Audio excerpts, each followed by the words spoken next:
भारत की अर्थव्यवस्था, बढ़ता आयात और प्रधानमंत्री की हालिया अपील, क्या सिर्फ जनता को संयम बरतने की सलाह काफी है या फिर असली बदलाव तब आएगा जब नेता, सरकारें और व्यवस्था खुद उदाहरण पेश करें?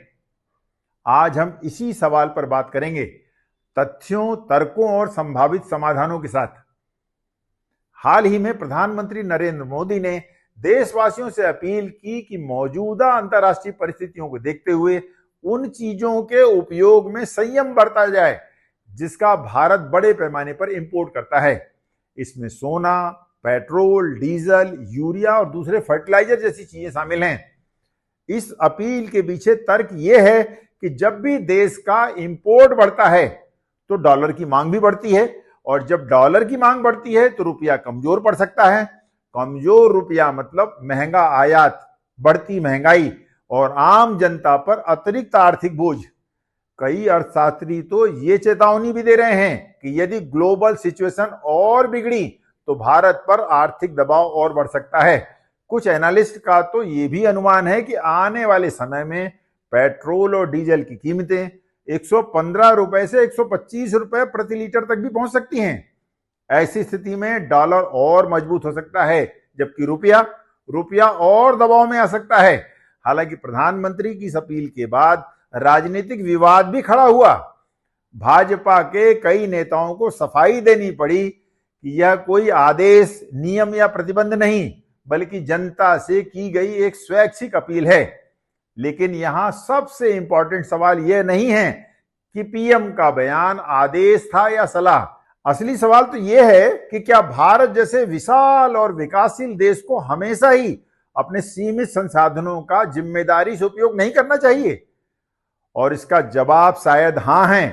भारत आज भी ऊर्जा, उर्वरक और कई महत्वपूर्ण संसाधनों के लिए विदेशों पर काफी हद तक निर्भर है।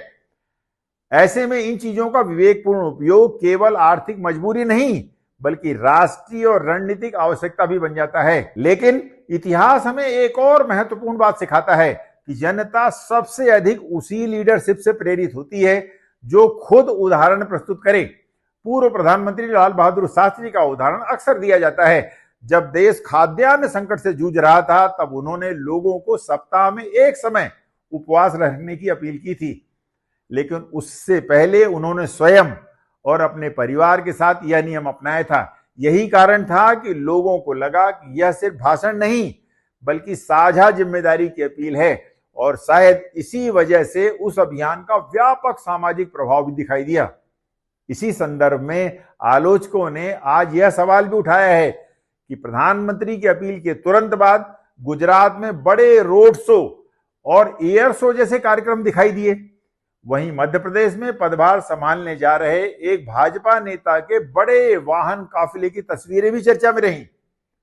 ऐसी घटनाएं जनता के बीच एक स्वाभाविक सवाल खड़ा करती हैं। क्या संदेश और व्यवहार में समानता दिखाई दे रही है? क्या आम नागरिकों से संयम की अपेक्षा करने वाली व्यवस्था खुद भी वही अनुशासन अपना रही है? और शायद यही इस पूरी बहस का सबसे सेंसिटिव और इंपॉर्टेंट पॉइंट है। लेकिन इस विवाद से हटकर अगर व्यापक दृष्टि से देखें तो यह स्थिति भारत के लिए आपदा में अवसर साबित हो सकती है। अगर भारत सचमुच आयात पर निर्भरता कम करना चाहता है तो समाधान केवल बचत की अपील में नहीं छिपा है। समाधान दीर्घकालिक और संरचनात्मक बदलाव में छुपा है, जैसे इलेक्ट्रिक वाहनों में तेजी से बढ़ावा देना, चार्जिंग इंफ्रास्ट्रक्चर मजबूत करना, सोलर एनर्जी को आम लोगों के लिए सस्ता और सुलभ बनाना, पब्लिक ट्रांसपोर्ट को बेहतर करना, सरकारी विभागों और राजनीतिक दलों में बड़े पैमाने पर ई व्हीकल को अपनाना, कारपूलिंग और ऊर्जा दक्षता को संस्थागत स्तर पर लागू करना। यदि सरकारें, हमारे जनप्रतिनिधि और सभी पॉलिटिकल पार्टीज खुद इन बदलावों को अपनाएं तो इसका असर केवल सिंबॉलिक नहीं होगा, बल्कि व्यवहारिक, आर्थिक और मनोवैज्ञानिक तीनों स्तरों पर दिखाई देगा।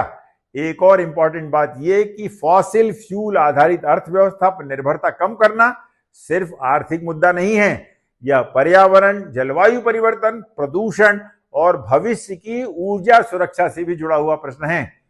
भारत दुनिया के उन देशों में शामिल है जो जलवायु परिवर्तन के प्रभावों को तेजी से महसूस कर रहे हैं। कहीं भीषण गर्मी तो कहीं सूखा, कहीं बाढ़ तो कहीं असामान्य मौसम। ऐसे में नवकरणीय ऊर्जा या रिन्यूएबल एनर्जी को बढ़ावा केवल आर्थिक मजबूरी नहीं बल्कि आने वाली पीढ़ियों के प्रति जिम्मेदारी भी है।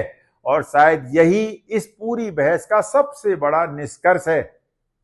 सिर्फ जनता से त्याग की अपेक्षा करने की बजाय यदि लीडर और सिस्टम खुद बदलाव का मॉडल प्रस्तुत करें तो कोई भी अपील कहीं अधिक प्रभावशाली बन सकती है। क्या देश की सभी राजनीतिक पार्टियां अपने नेताओं और जनप्रतिनिधियों के लिए ऊर्जा बचत, ईंधन उपयोग और संसाधनों के जिम्मेदार इस्तेमाल को लेकर कोई सार्वजनिक आचार संहिता या एडवाइजरी जारी नहीं कर सकती? क्योंकि इतिहास गवाह है कि जनता भाषणों से कम उदाहरणों से ज्यादा प्रेरित होती है। और शायद किसी भी लोकतंत्र की सबसे बड़ी ताकत यही होती है जब सरकार और जनता दोनों मिलकर जिम्मेदारी निभाएं। अगर आपको यह विश्लेषण संतुलित, तथ्यपूर्ण और विचारोत्तेजक लगा हो तो वीडियो को शेयर जरूर करें। क्यों? क्योंकि देश की अर्थव्यवस्था, ऊर्जा सुरक्षा, पर्यावरण और भविष्य ये केवल सरकार के नहीं, हम सभी के साझा मुद्दे हैं। धन्यवाद। जय हिंद।